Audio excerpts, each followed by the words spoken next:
किसी चीज़ के बारे में गहराई से सोचना, समझने की कोशिश करना या फिर अपने एक्शंस को दोबारा से विजिट करना, रिविजिट करना और समझना कि कहीं आपसे कोई गलती तो नहीं हुई है। इनको क्या कहेंगे इंग्लिश में? इन सब के लिए एक ही वर्ड, एक ही फ्रेज़ का इस्तेमाल होगा। कौन सा वो फ्रेज़ है? आइए सीखते हैं, लेकिन शुरू करने से पहले अगर आपने अभी तक चैनल को सब्सक्राइब नहीं किया है, तो अब कर दीजिए। करते हैं शुरुआत। गहराई से सोचना, इसके लिए इंग्लिश होती है to reflect deeply. To reflect deeply. Reflect का मतलब सुनते ही लगता है ना कि यार ये तो रिफ्लेक्शन की बात हो रही है, कहीं से चमक वापस लौटाने की बात हो रही है। लेकिन नहीं, जब आप बहुत गहराई से सोचते हैं तो उस केस में भी आप रिफ्लेक्ट वर्ड का इस्तेमाल करते हैं। एग्जाम्पल के तौर पे, मैंने इस मुद्दे पर गहराई से सोचा है। I have reflected deeply on this issue. I have reflected deeply on this issue. दूसरा एग्जाम्पल कहता है, हमें इस निर्णय पर गहराई से विचार करना होगा।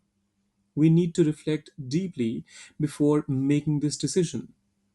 हमें इस निर्णय पर, कहने का मतलब डिसीजन लेने से पहले कोई भी गहराई से विचार करने का मतलब क्या हुआ कि आप डिसीजन लेने के बाद थोड़ा गहराई से विचार करेंगे उस पर। So before making this decision, निर्णय लेने से पहले या निर्णय इस निर्णय पर हमें विचार करना होगा। We need to reflect deeply. We need to reflect deeply before making this decision. फिर आता है, उसने अपनी गलती पर गहराई से चिंतन किया। He reflected deeply on his mistake. उसने गहराई से चिंतन किया। ही रिफ्लेक्टेड, पास्ट की बात है, सो ही रिफ्लेक्टेड। डीपली तो एज इट इज रहेगा, एडवर्ब है, अपनी गलती पर, on his mistake. So he reflected deeply on his mistake. अब ये आखिरी वाला आपके लिए है।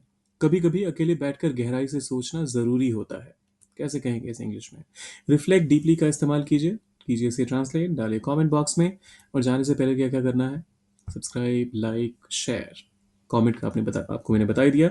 इस वाले सेंटेंस का ट्रांसलेशन डालना है अपने कमेंट में। मिलते हैं जल्दी।